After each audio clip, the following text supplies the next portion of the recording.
Our reading this morning is by Anglican Bishop John Shelby Spong in his book, The Sins of Scripture. He writes, "It has all the intensity of the final battle of Armageddon that's supposed to mark the end of the world.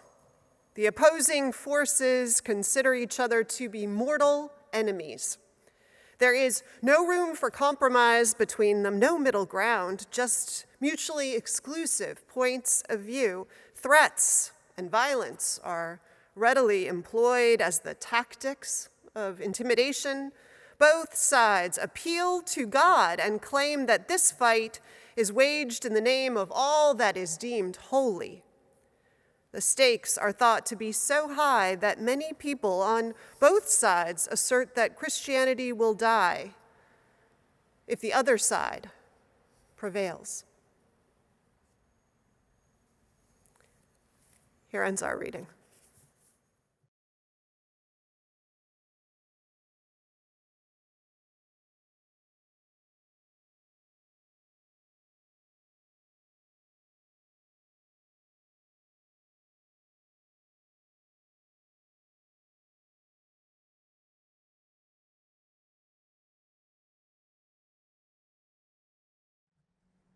The words from our reading this morning, they were written in 2005 by Bishop Shelby Spong.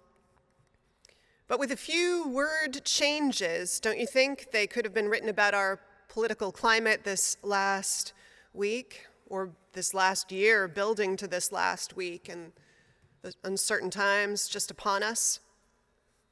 I mean, listen again to those words.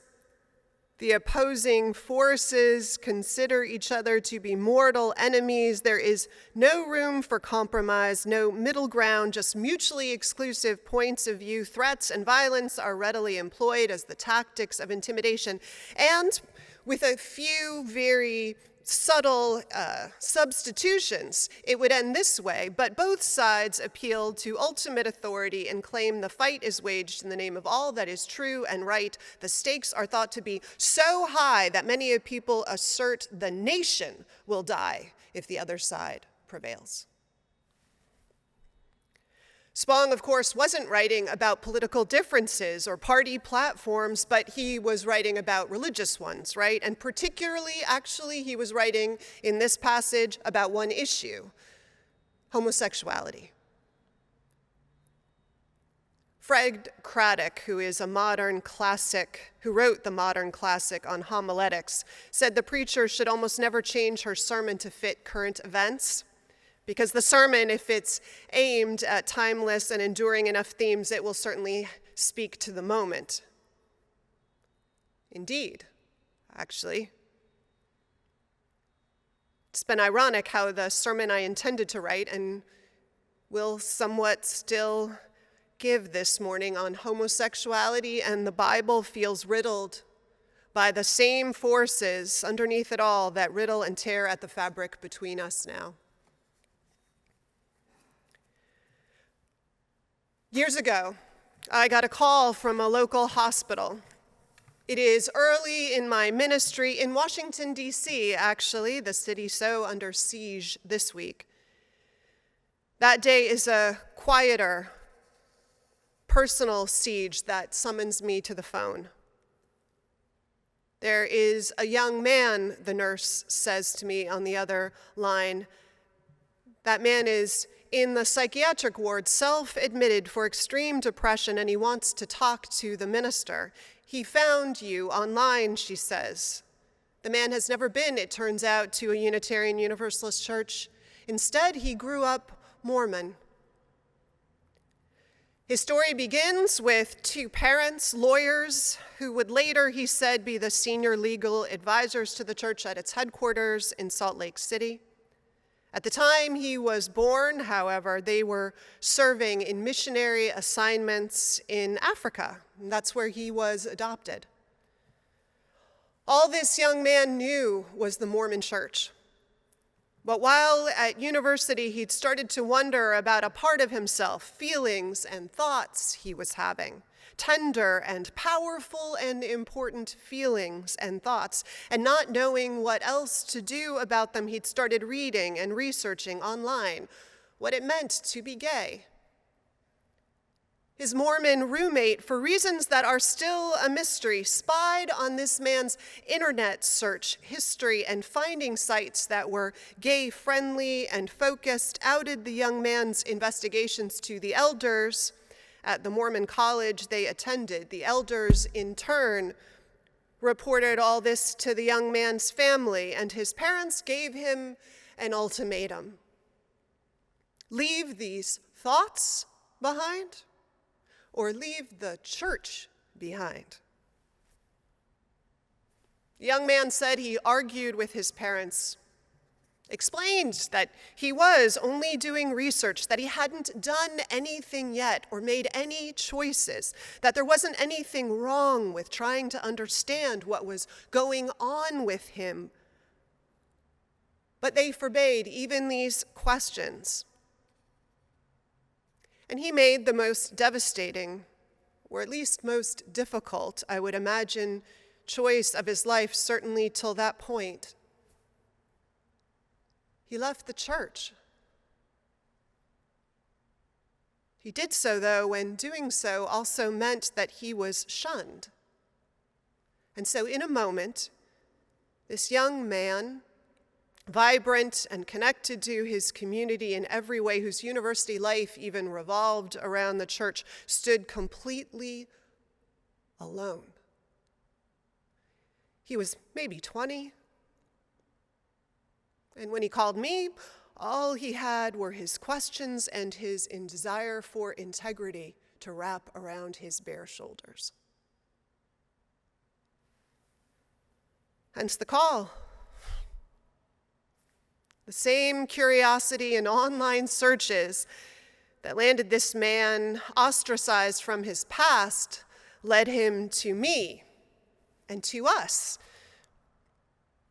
So we talked. On a couple of occasions we talked. We talked about religion a lot. We talked about God, the God I understood, the one the Universalists said and risked their lives to say was known first and foremost by love, a love that would not let any of us go. We talked about a God who would see his whole being and rejoice, both in who he might love and in the gorgeousness and courageousness of his life and his love. We spoke of a religious community, mine, yours and mine, where questioning is a sacred duty, and so was living into our answers boldly. All this I did and do believe. And around this issue and all issues, I could be guilty of the same mistakes as those I heartily critique and disagree with around this issue. I could refuse to look at the facts which for this man were grounded in Scripture, one of which we shared a connection to. So the young man and I also talked about the Scripture and what it has to say around this issue, biblical evidence I had gathered for debunking the prejudice that was doing him such great harm. In his book, The Year of Living Biblically, A.J. Jacobs meets a man, Ralph Blair, who started a group called Evangelicals Concerned in 1975. Blair is gay, and he's also an evangelical Christian. And Blair challenges his faith tradition about where they got things wrong, where they used religion to justify cultural prejudices, rather than seeing where the religion that they claimed to believe in should have called them to challenge cultural prejudices and set new ones. And Blair looks for evidence wherever he can find it and holds it up. Jacobs, for instance, describes one of Ralph's pamphlets with its headline on the front, "What Jesus Said About Homosexuality." And when you open up the pamphlet, there's a blank page. Because in fact, Jesus never mentions homosexuality. According to the four gospel accounts of the life and sayings of the man Jesus, this prophet, teacher, rabbi talked about a lot of things, and passionately so. He talked about the need to care for the poor, the orphan, to free the captive, liberate oneself from moral haughtiness and the evils of judging others. He talked about surrendering what is sacred for material gain and worldly expedience. And he talks a lot about the command, sacred and overarching all others, to love one another, which includes refusing all kinds of prejudices. But the person of Jesus doesn't mention homosexuality once. To me, if you're a Christian, especially a progressive one, that's the beginning and the end of this conversation. But we can address for a moment other justifications that might be used. Like, for instance, the bits of Leviticus, otherwise called the Code of Holiness in the Hebrew Scriptures that's often quoted. The same code that says that you should stone your mother for working on Saturday. And when you sell your daughter into slavery, which is permitted in Exodus, what would be a good price for the sale?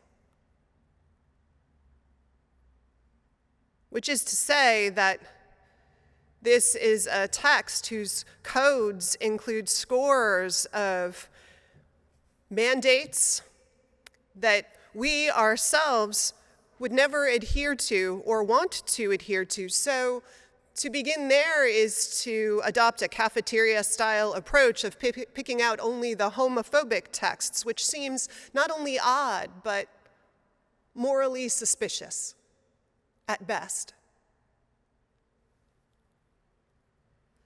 There are also mentions often held up forbidding same-sex relations, it appears, in some of the letters of Paul or credited to Paul.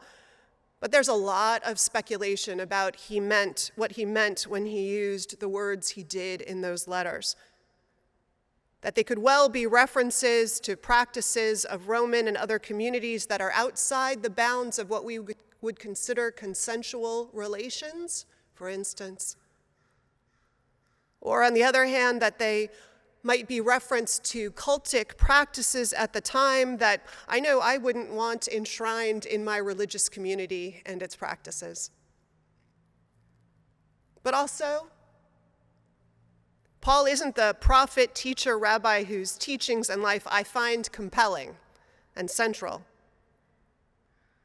And Paul is flawed, as you and I are, as a prophet and interpreter of tradition.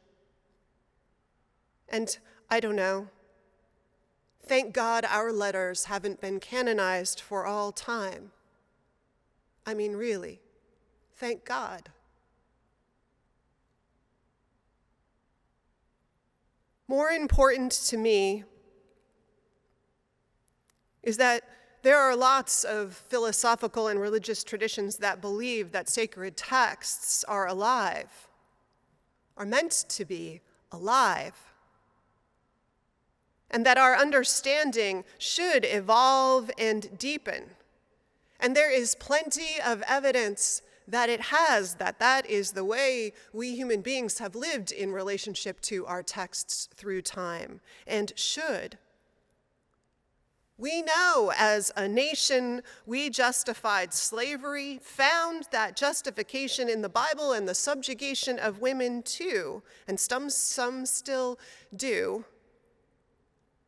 but that the vast majority of us see now that that was our own small-heartedness and prejudice read in sometimes absurdly aggressive ways into texts that we don't read or see that way anymore. The key to finding our way out of such prejudices and self-reinforcing ignorance and all the harm that gets done when we do that, it seems to me, is just to stay curious and humble in the face of the biggest claims we make in life. To investigate, especially even maybe the claims and evidence and arguments of those who would disagree with us. This week, we saw all the harm of the opposite way of being play itself out. Didn't we? We saw the danger of digging in one's moral and intellectual heels and refusing to examine the texts, the facts, to listen. To do so, even as your allies in positions of power around the country, judges and representatives and election officials who were exposed to the so-called evidence and arguments, even though they called you to see how they and you with them had been misled, had been drawn into both prejudice and lies, and asked to sacrifice your most sacred, shared national commitments as a result.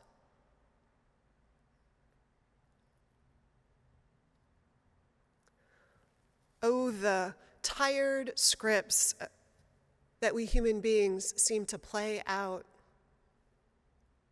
Hubris,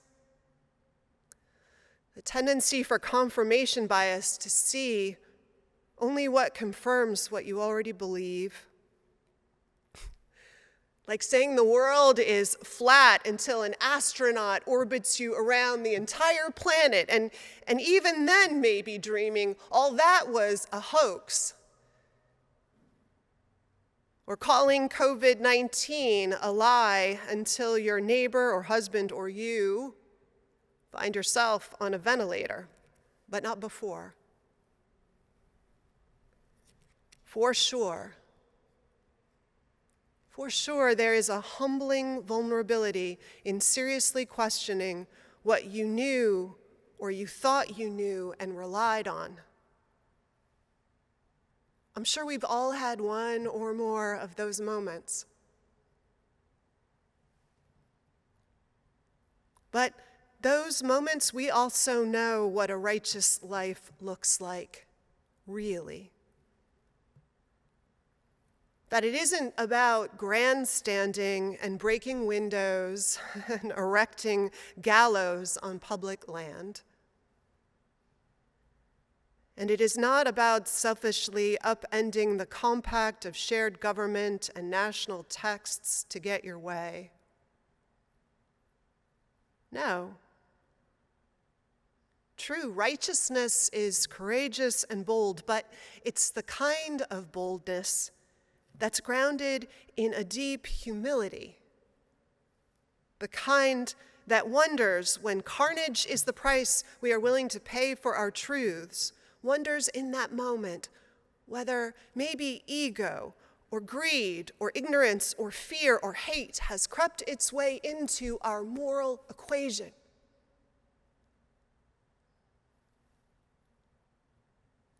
And wakes instead to a faithfulness to healing and wholeness.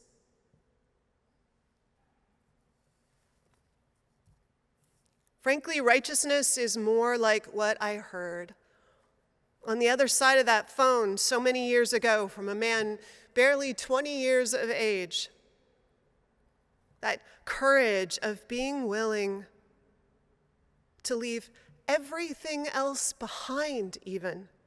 Everything you knew and had relied on, because you came to know that truth as false, as heartbreaking as it might be in that moment to come to that realization, as much as it would upend your life. and to choose instead to face whatever followed from what you came to know as true. Even if all it left you with in that moment was honesty and integrity to wrap around your shoulders as you began again. The other way, any other way, as we have seen, is to choose, to quote the Bible, to possibly gain the whole world, but lose your soul.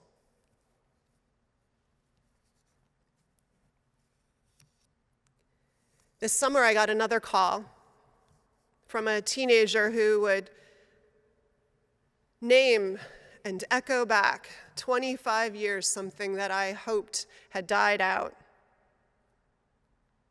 A young person struggling with some tender new understanding of themselves, who shared that nascent understanding with 3 close friends whose faith, they said, meant that they could not be supportive.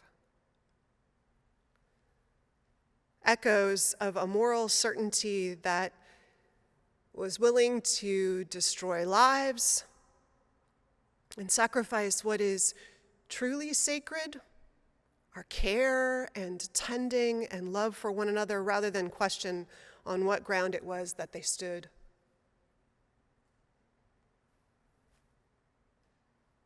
When will we learn?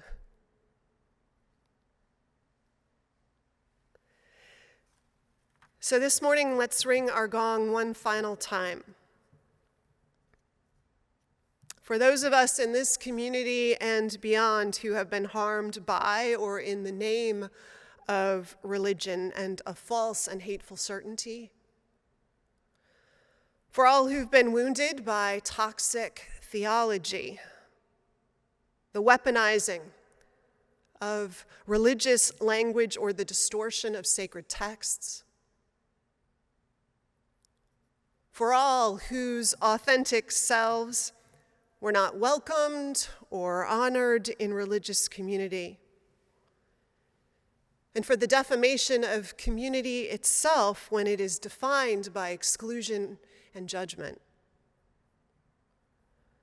We hold in our hearts especially the lesbian, gay, bisexual, transgender, queer, non-binary, and intersex members of our community. May we live into the call as a faith community to heal this collective wound. And may we move toward the call to radical welcome, to beloved community, that we, I hope, are becoming together evermore among us and beyond us, in the world we touch. So for healing and wholeness, we ring our gong one last time this morning.